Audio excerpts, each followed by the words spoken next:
and welcome to the next edition of the Value Exchange podcast. I am Annabelle Lambert, and I am here with my regular co-host, Rob Pye. Say hello, Rob Pye. Hi.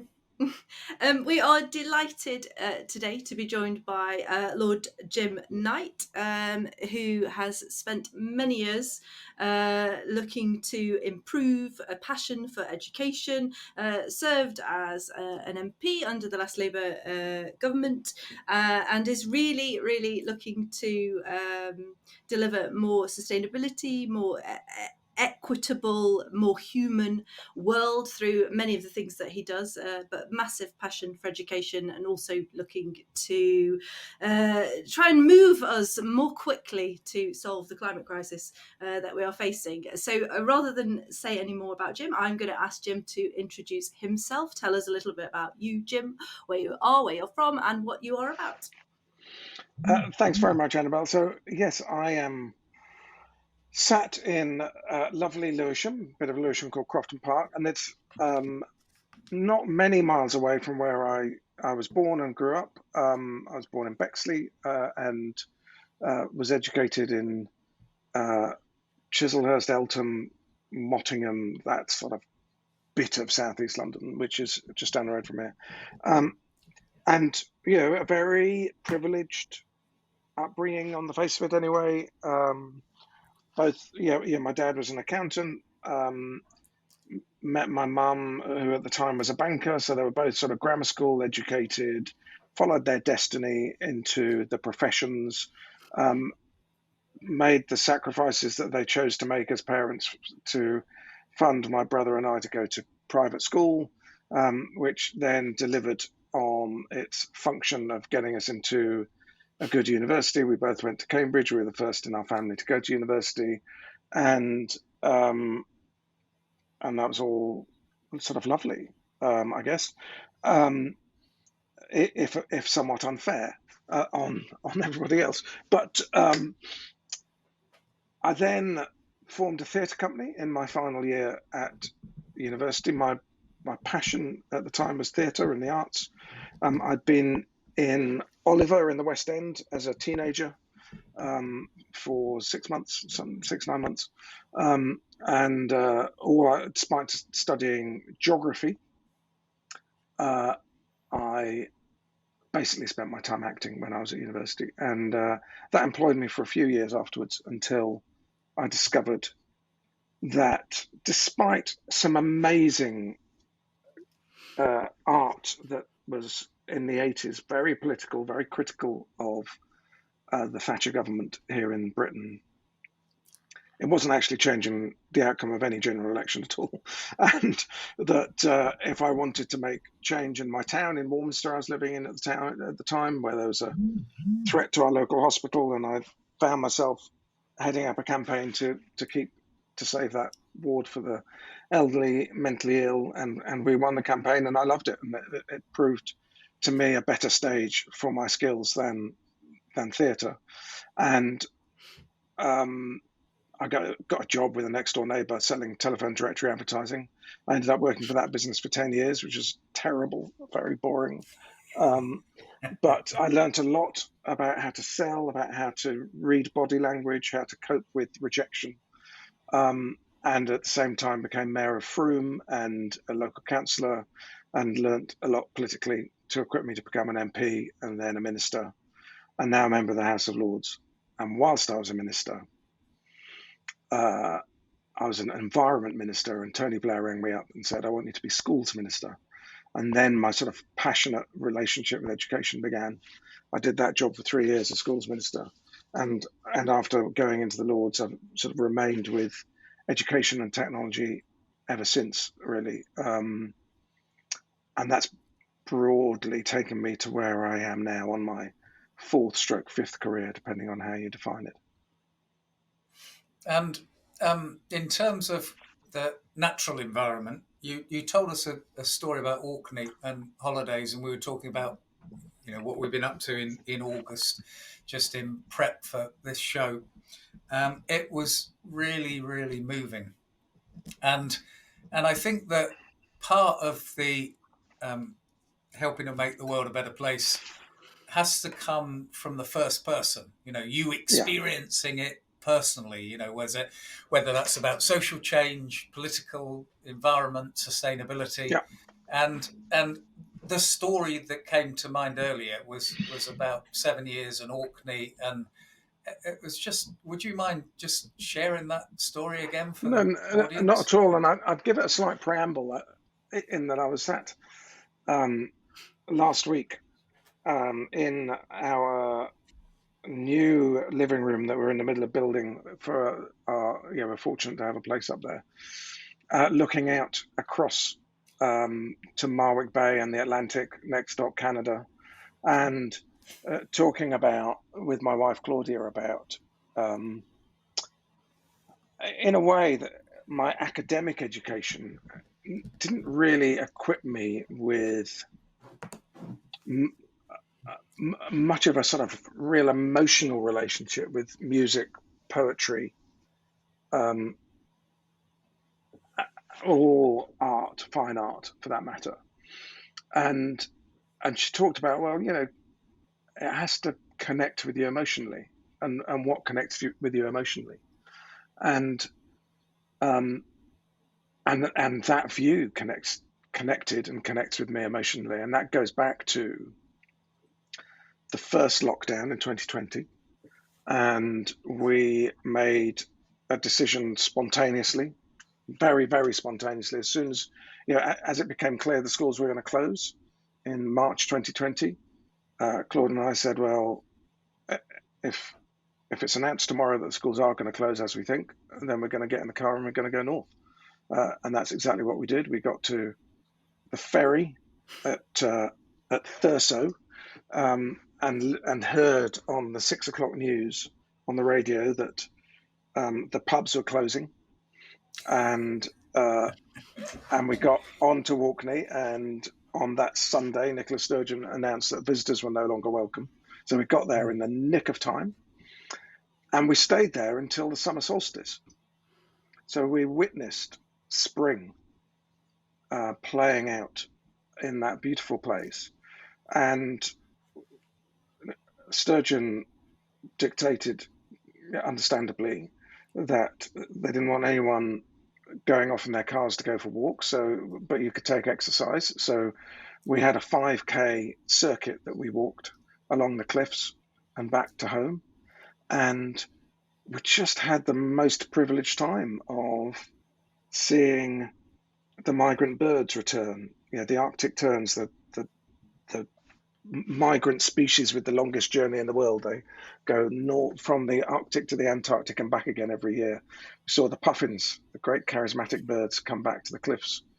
I saw hares boxing in the fields for the first time, hen harriers hunting, Eider ducks, which in Orkney are called dunters, and the dunters, the female dunters, nest on the cliff, and they don't leave the nest while they are brooding, while they're keeping their eggs warm. So they're right there, and they just look at you. And and every day you're walking the same route, so you notice, oh, this flower that I've not ever really paid any attention to before has suddenly bloomed, and I fell in love with nature in a way that I hadn't before, and with the cycle of nature. And the beautiful thing about Orkney as a context is that you can see the geology laid out before you too, and that went back to my geography, and 300 million years of time just there to see right in front of you, as if you'd cut through a tree trunk and saw the tree rings of time, the stone rings of time are there, and just down the road is Skara Brae, and now Brodgo, where they're excavating, where you literally can walk into the front room of someone who lived there 5,000 years ago. So you've got a context of people who've been living in this place amongst these species that come and go, and that humanity is just a species that will come and go. But my strong sense is, we could almost borrow the slogan from Donald Trump and make Earth great again. Start the mega movement. Let's make Earth great again. And that's on the record now. That's yours. You can have it.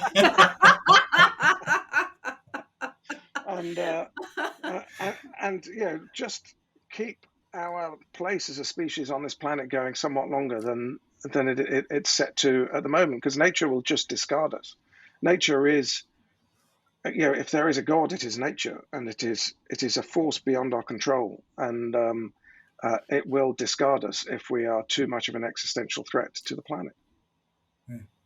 And I think it's just such a powerful story, and I want to pick up with one of the bits in the centre of that you mentioned, this this idea of an emotional attachment, and so when you kind of wind it forward in terms of social value, technology, education, we're quite keen, more than a bit keen, to develop that thread of emotional attachment to the concept of social value being something that everybody's got an opportunity to engage positively, emotionally with, and that social value isn't something that privileged people do to underprivileged people, that we've all got friends, family, colleagues,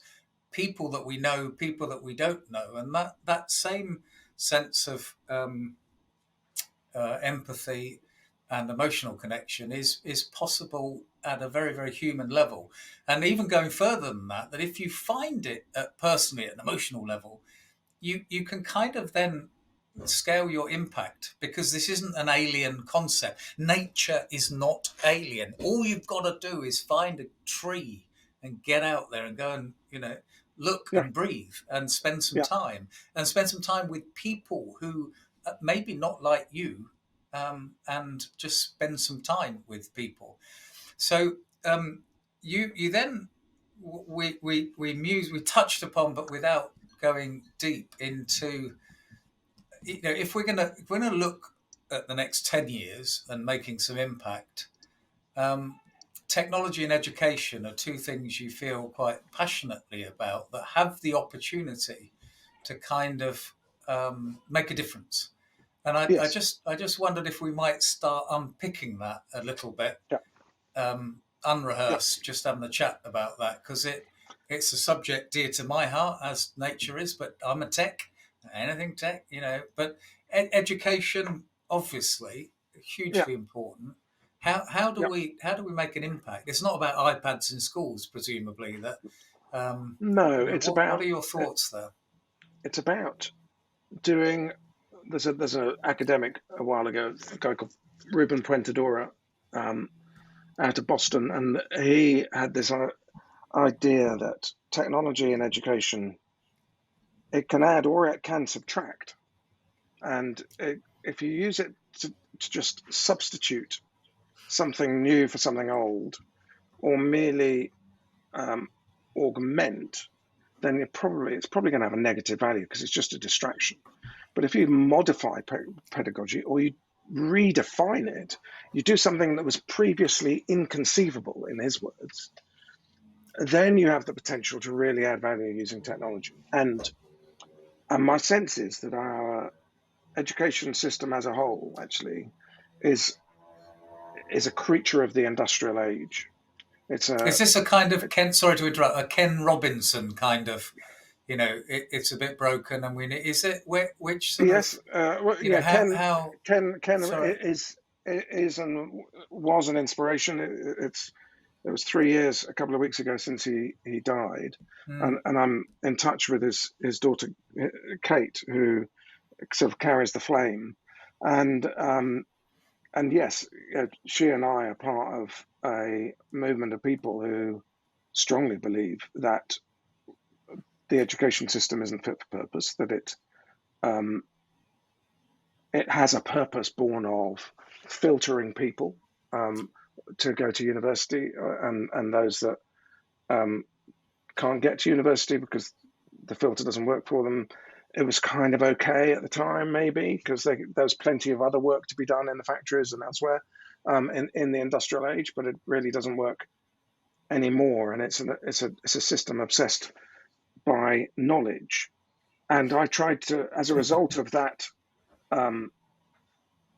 whole Orkney experience in the first lockdown and that emotional relationship with nature, I then tried to change the national curriculum to insert a new aim through a private member's bill in Parliament. And the aim was to instill an ethos and an ability for children to care for oneself, to care for others, and to care for the natural environment for present and future generations.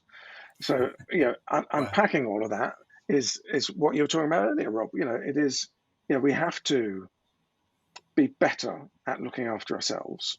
And part of looking after ourselves is looking after other people, because we all get so much out of that. And if we can unleash that, then we can potentially make the NHS affordable again, because instead of it being a transaction between us individuals and the state, it's a transaction that includes our neighbours and our family and our friends, and that in turn, as a caring for the natural environment, we know that in the context of health, if you have a relationship with the natural environment, a positive relationship, that's really good for your mental health. And there's lots to explore within all of that. Now, just as an aside, where did the bill go? Where is that? It got through the Lords. It sounds wonderful. That's all we need, I think, from education. We don't need anything else. That would be good. Yeah. I know, and thank you, Annabelle. And sadly, it got through the Lords, but it didn't get through the Commons. It ran out of time, but I haven't given up on it. I will try and revive it in the next session after the King's speech in November.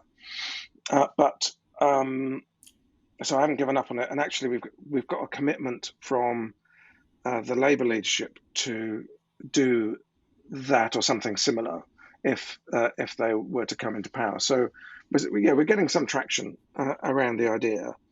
And actually, to your point, Annabelle, if that's the sole aim of education, imagine what that could be. Now, what it would have to be is redefining pedagogy and redefining what education is there for.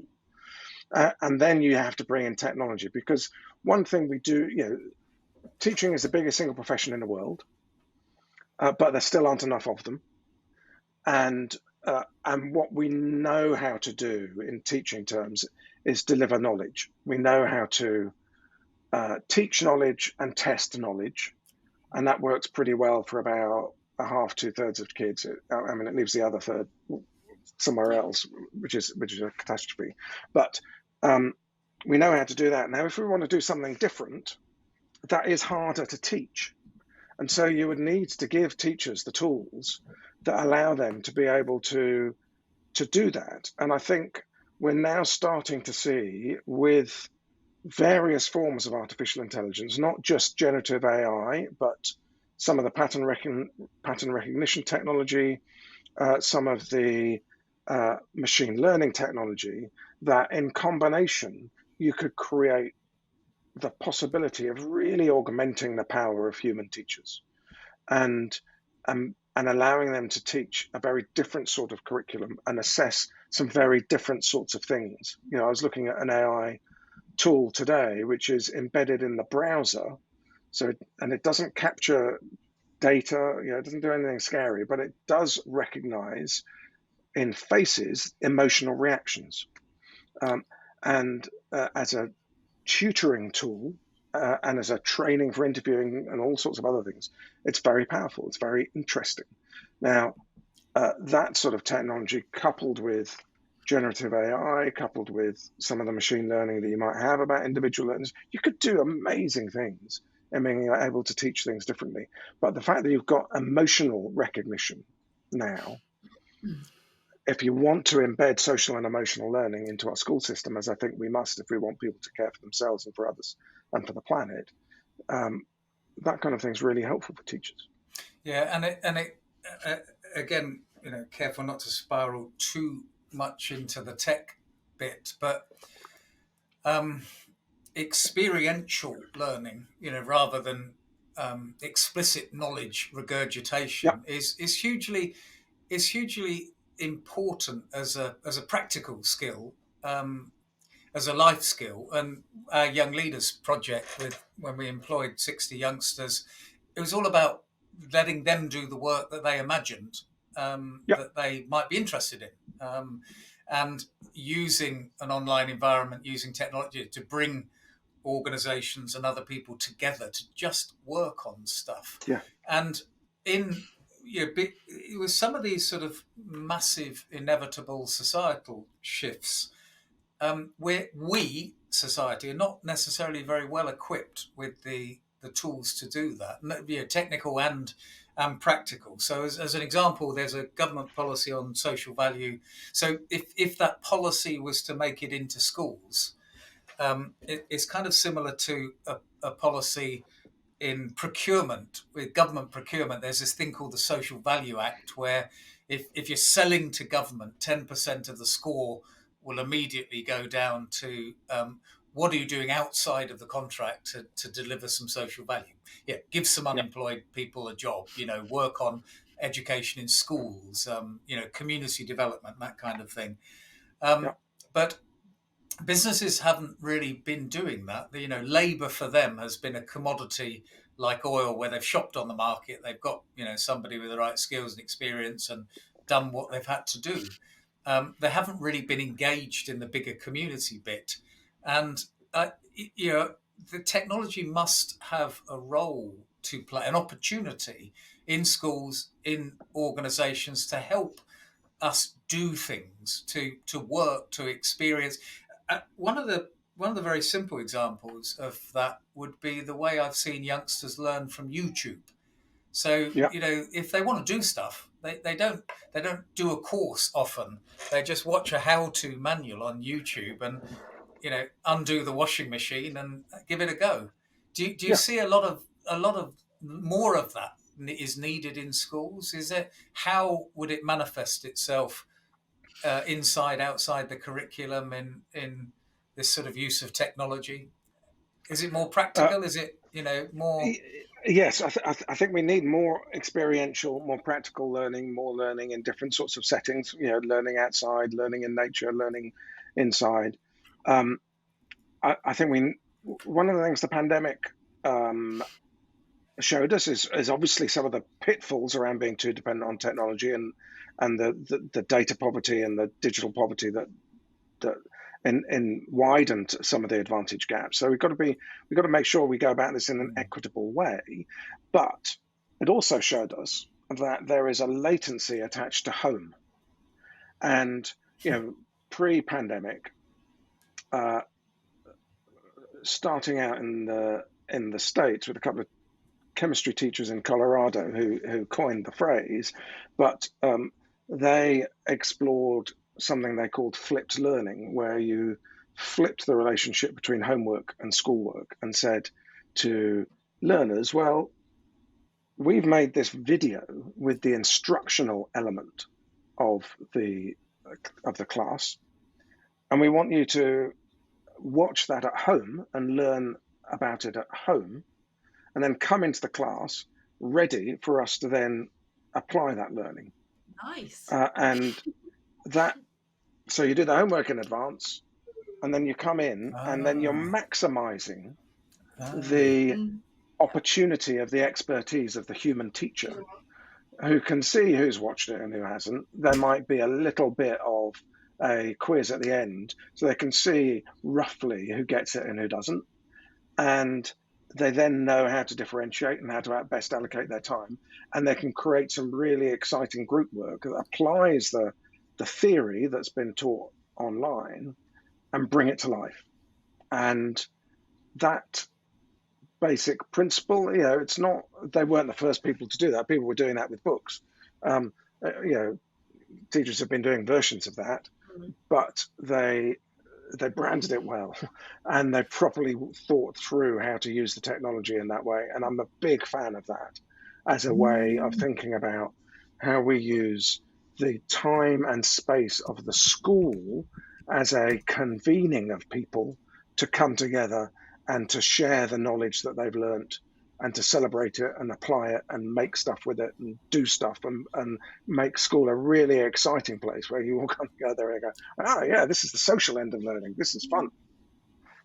And so just back to a point you made earlier, that if we focus tech on sort of doing more of what we're doing, that might not be a great thing, might not go very well in terms of the size of the challenges that we're facing. I see in our work with businesses some issues in how some businesses are trying to help young learners with that career path. So we talked about university and those paths, sort of the funnel of pushing people into. The relationship between work and education is one that fascinates us in Ethos, that we've been quite close to.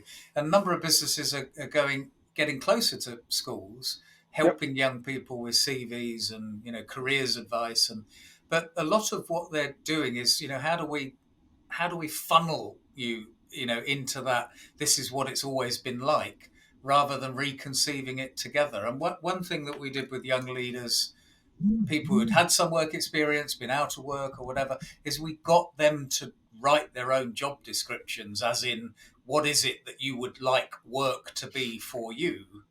How do you see the links between business and academic, universities or primary or wherever, that sort of relationship between paid work and education?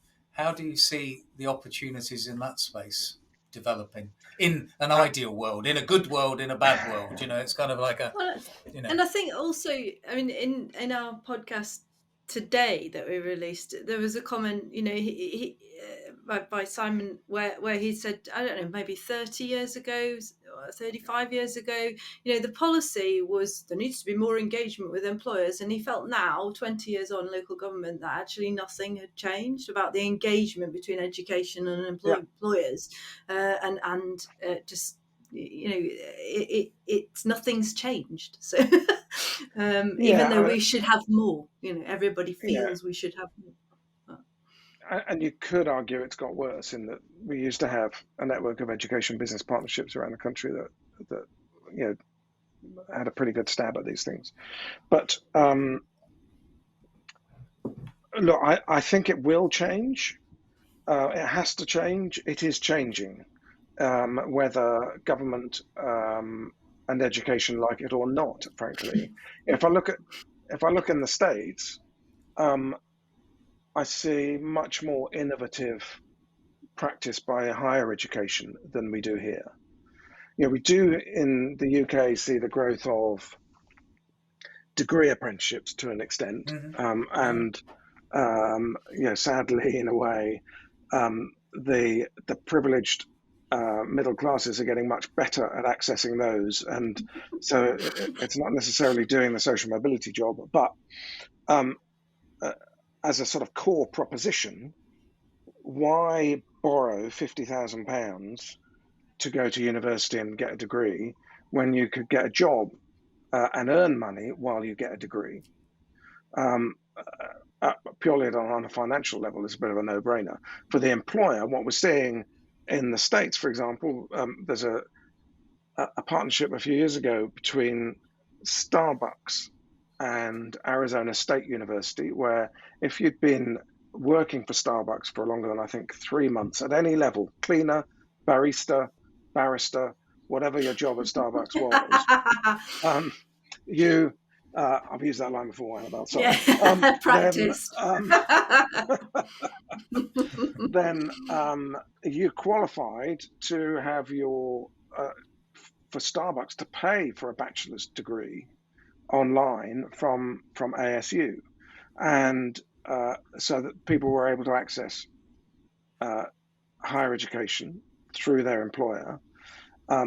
Now, and they're not alone. AT&T were doing something similar. I think Walgreens or Walmart were doing something else with other higher education providers. So starting to see employers engaging education sort of earlier, which is a way of them developing their talent and finding their talent sooner. Now, and that's about universities being more innovative, being more flexible, shifting things. We also know that people are going to change careers multiple times now through their working lives, particularly in a fast changing labour market and planet. And that means we're likely, I'm on my fourth career, that's going to be more than normal. We're likely to change careers multiple times. I don't think it's impossible that we'll start to see us subscribing to universities through our working lives, because there'll be places that we need to keep going back to in order to pivot our careers and to access some more skills and some more learning. And that's a different. I wish that was in place now. I'd be there. I'd be Me too. I don't want to go back to full. I couldn't go back to full. But if it was a membership where it gave me access to that intellectual community on tap, I'd just be your number one, subscriber. When my dad died towards the end of his working life, he was doing an OU degree. My daughter's doing an OU degree in her 30s. And that option has been there to an extent. And it's about just amplifying that and taking that to the next stage in a way, because the obvious thing of work hard, this was the promise to all of us at school: work hard, get some, in my day, O levels, GCSEs now, so that you can then get some A levels, so that you can then go to university, so that you can then stop education and move on and work until you retire and then have a nice pension. I mean, that's obviously over as a sort of set of life stages, and it's much more messy, and we need a much more dynamic, messier system that allows people to make choices and to change their minds and to go up and down the snakes and ladders board more easily, and we will get there, and technology will help us, and it will. And then the other thing that technology could do, just I can go on, is we are now starting to see experiments around a 4-day working week. We're starting to see experiments around a universal basic income.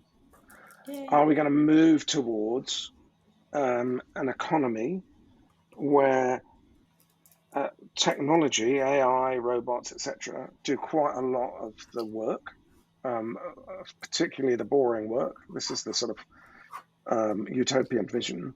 And that we find a way then of preventing Elon Musk from having all that money and sharing it about a bit, so that the gains of all of that technology are spread sufficient for us to be able to afford a universal basic income, so afford more equity, and afford for us to work less and to make some choices about how we spend our time that aren't just about the acquisition of yet more money and yet more stuff that we then chuck out, but have a much more sustainable life, both in terms of our individual mental health, so that we can care for ourselves more easily, but one where we then have time to care for other people more easily, and obviously that's then sustainable. Yeah, and the next question is going to be, how might we moderate it? Obviously, politically we can look at supporting national policies that help.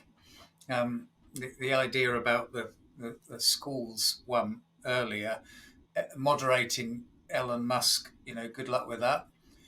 The tech can be used. The scary thing about Musk, just as an aside, that I only just picked up on thanks to listening to something on the Tortoise Media platform, was not only has he got the largest store of data about how we move around in our cars in the world through Tesla, And not only has he got the largest set of data, of one of the largest, not the largest probably, of the sentiment of the world's population through Twitter, what he now calls X, X. but he owns half the satellites in space. And so he's got the data about how we're communicating with each other. He was able to sign off, he had to sign off, he decided to sign off whether or not to give battlefield communications to the Ukrainian army in parts of Ukraine, because the only way that they could communicate was through his satellites. Now, And he decided not to. In the early days, he actually banned the use over Crimea, if you remember. So that amount of data wealth is really problematic, and that is something that we can regulate. We have pretty powerful data regulation currently in Europe, and in particular here in the UK. We've got a new data protection piece of legislation that's going through the House of Commons and will come to the Lords later this year. And there are opportunities for us to think about internationally and nationally how we regulate data. And I very much want us in competition law to think less about, okay, how much of the transport market does Musk own or Tesla have, and is that a problem? How much of social media is Twitter? Is that a problem? How much of space is that a problem? And think about data and say, how much data does that person have? Is that a problem? And think about the amalgamation of it. Well, at a very practical level, if just to make this a bit real in the context of Twitter now, X, one of the things that he's done, as I understand it, is close down the ability for other people outside of Twitter to see that data through open machine interfaces called APIs, application programming interfaces. And, he considered it unfair that people had access to that data. So, the idea that some resources should be treated as commons, just like the environment, just like the air we breathe, or the nature that we're part of. To what extent these things could be seen as public good, public resources, commons, I think it's a wicked problem, because we live in a society where people have been saying data is the new oil, years and years ago, before AI. So whoever's got the most is going to make the most money. So tech can be used for good or bad, and absolutely. I think it is really important that we collaborate and work on the means to moderate, not to remove capitalism or suddenly say, okay, people can't have any data, can't have any money, but how much, what are the I don't know how that is going to play out in your good future, your sort of vision of a positive future. Rob, Annabelle, I know at Ethos you've been thinking a bit about data trusts, and just suppose for a second, this would scare some people, I know, but just suppose that all of the data being collected by the National Health Service in the UK was put into a data trust, and that there were principles attached to that trust that the trustees had to, by law, abide by, in terms of who has access to that data, why is it shared, what algorithms are trained off the back of that data to create whatever artificial intelligence can then be licensed back to the NHS. The power that potentially gives to the UK is a huge resource for us nationally that we can then use to exploit to fund the NHS by exploiting it to create IP that we will use the world over, because it's the largest single data set about health anywhere in the world. It is a powerful idea, and the reason why the NHS data is not used to fund the NHS is because we have huge ethical concerns about what happens to our data, quite rightly. And it might be that data trusts are a way through that problem where that resource is being used for public good and governed by trustees who govern it according to principles that are agreed by Parliament. Yeah, and if those principles are kind of like your school principles, your education principles, that actually are, what we're doing is governing this primary for the interests of people and planet, Yeah, that, then you've got some wicked questions after that, but they don't matter because, your primary mission or concern are actually to do things that benefit society as a whole. It's not, yeah, rather than to maximize the interests of an organization or even a nation state. It's kind yeah. of like it's not beyond the means. So, conscious of time, I just want to bring us into where next. The 10 years for. So this is about you and opportunity to kind of think aloud in terms of exciting projects or where's Well, the exciting things where you can make a difference. That's yeah, I think what you want yeah. to do. Look, there are layers to that. So immediately, I am excited to bring to a conclusion the work I've been doing on reviewing school inspection.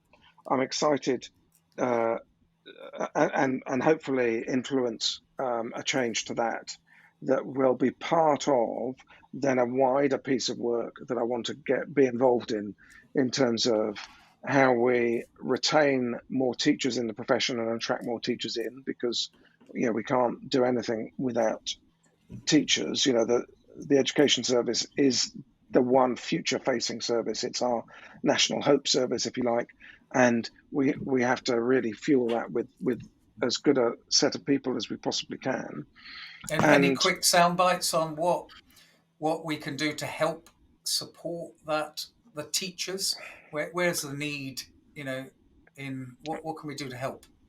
Look, I think it's about leaning into the intrinsic motivation of teaching. There's been a lot of playing around with extrinsic motivations of paying bonuses and incentives, and there's a place for that, obviously, but I think we need to and that in turn goes to the sort of the next thing, which is what's the new curriculum for our schools? How can we repurpose schools along the lines that we've been talking about in this conversation? And I think if we can trust professionals more and work out